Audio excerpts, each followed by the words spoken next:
that's how they control that. If the breeding herd becomes too big for the property or the area where they walk around, that breeding herd would split up. You'll have the matriarch with a few sisters, and the second in charge with a few of the sisters, and they'll split up and they'll take their offspring with them and they'll start their own breeding herds. So you'll always have a matriarch, second, third, fourth in charge, and the information gets passed on.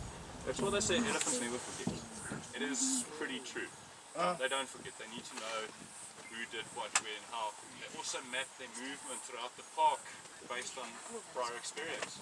Because this park, being big as it is, it's got different biomes, different vegetation that would bloom and flower and fruit different times of the year. So they know where the best areas are that time of the year. So they base all of that just on knowledge. So they are pretty intelligent animals. These are not the biggest elephants in the park. Male elephants do get very big. Fully grown male elephant can stand up to about 80 centimeters higher than the roof of this vehicle. Females are a lot smaller. You need to put it in tons. Males on average between 8.5 and 9 tons. Females between 4.5 and 6 tons. So they're about half the size of a male. Tusks never stop growing.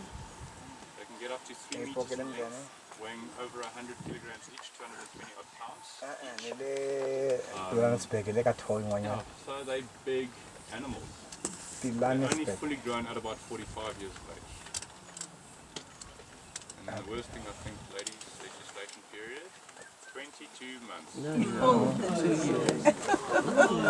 For 22 minutes, I don't think that's much fun. Any questions? Nice.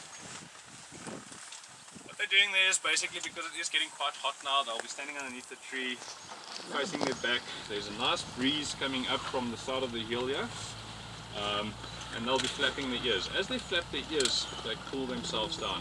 There's quite a complex vein structure behind the ear, and as they flap their ears, those blood in the veins will cool down. That would circulate throughout the neck and head area and cool the most vital parts down.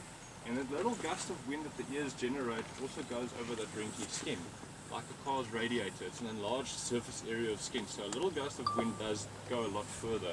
And then also this wind that's blowing up now is also helping quite a lot.